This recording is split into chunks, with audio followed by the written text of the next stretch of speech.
আজকে ওয়েদারটা অনেক সুন্দর, আকাশটা খুব মেঘাচ্ছন্ন, বৃষ্টি বৃষ্টি ভাব। সকালে অনেক গুঁড়ি গুঁড়ি বৃষ্টি পড়েছিল। আমি আর আমার জনি ভাইয়া আজকে ছাদ বাগানটা সুন্দর করে সাজালাম।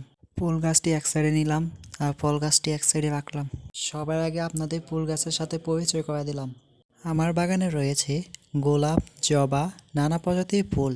হলুদ ফুল গাছটা আমি শিওর জানি না এটার নাম কি, আপনারা যদি জেনে থাকেন তাহলে বলে যাবেন। এবার চলে আসলাম ফল গাছের মধ্যে।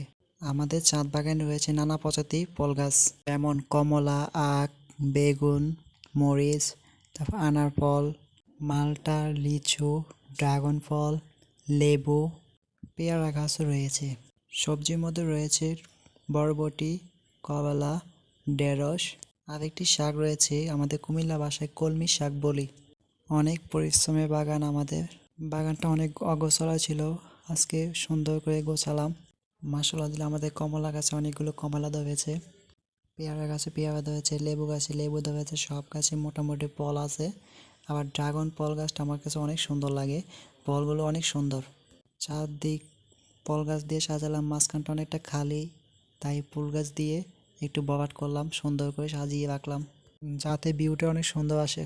আমার ছাদ বাগানে এই পুরোটাই ইনভেস্টমেন্ট হচ্ছে আমার ভাইয়া। এই বাগানের পুরো ক্রেডিট হচ্ছে ভাইয়ার, জাস্ট আমি শুধু হেল্প করি। আমাদের ছাদ বাগানটা আপনাদের কেমন লাগছে অবশ্যই কমেন্টে জানাবেন।